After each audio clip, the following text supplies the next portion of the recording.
So David asked one of the most important questions you will ever ask. Not how do I get to heaven? Not what religious activity should I perform, but this: Lord, who may dwell in your secret tent? Who may live on your holy mountains? Psalm 15 verse 1. So in other words, who is the person who truly lives in close, unshakable fellowship with God? And God answered, not with a list of religious duties, but with a portrait of character. The portrait begins in verse 2.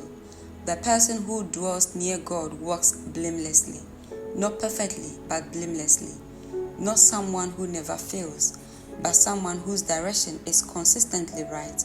They do what is right as a pattern of life, and they speak truth from their heart, not just from their mouth, from their heart. God is not only listening to your words, He is looking at what produces them. The person who dwells near God has an inside and an outside that tells the same story. Then verse 3 gives us 3 qualities, all connected to the tongue. They do not slander. They do not harm their neighbor. They do not speak against others.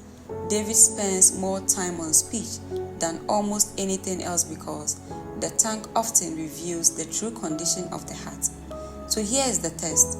What do you say about people when they are not in the room?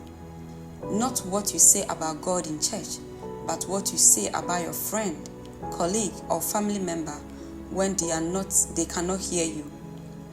Then comes perhaps the most challenging line in the psalm. Who keeps an oath even when it hurts?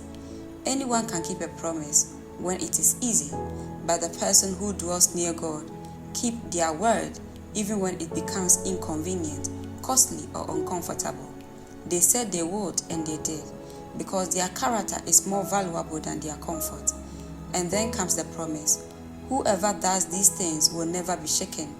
Not that life will be easy, but they will not be shaken. A truthful heart, a controlled tongue, a faithful word, a blameless walk. These build a foundation that cannot be moved. The person who chooses character over comfort in private moments and everyday decision will remain close to God. And God's promise is this: you will dwell on my holy mountain, and you will be near to me, and you will never be shaken. Amen. This is Mavis, Ministries.